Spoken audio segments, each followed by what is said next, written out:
Career এতটাই বর্ণাঢ্য যে ২০ বছর কাটিয়ে দেওয়ার পরও শেষ হতে দিতে চায় না বিশ্ব।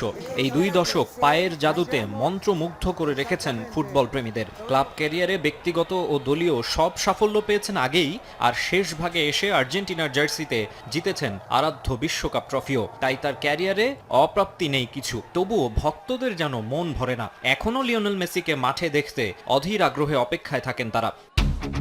টানা ২ কোপা আমেরিকায় চ্যাম্পিয়ন হয়েছে আর্জেন্টিনা। কলম্বিয়ার বিপক্ষে সবশেষ কোপার ফাইনালে ইনজুরিতে পড়েন মেসি। চোট এতটাই গুরুতর ছিল যে খুঁড়িয়ে খুঁড়িয়ে মাঠ ছাড়তে হয় তাকে। এরপর থেকেই মাঠের বাইরে এই তারকা।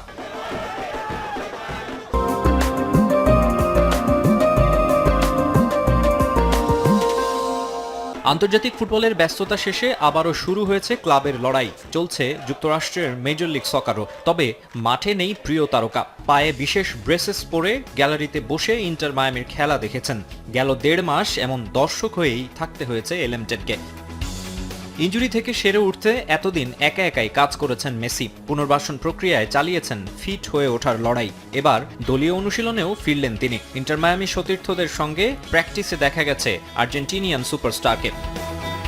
গত সপ্তাহে মায়ামি কোচ তাতা মার্তিনো জানিয়েছিলেন অবস্থার উন্নতি হয়েছে মেসির। প্র্যাকটিস দেখে মাঠে ফেরার বিষয়ে সিদ্ধান্ত নেওয়া হবে বলেও জানিয়েছিলেন এই আলবিসেলেস্তে কোচ। প্রিয় ছাত্রের অনুশীলন দেখে খুশি হওয়ার কথা তার।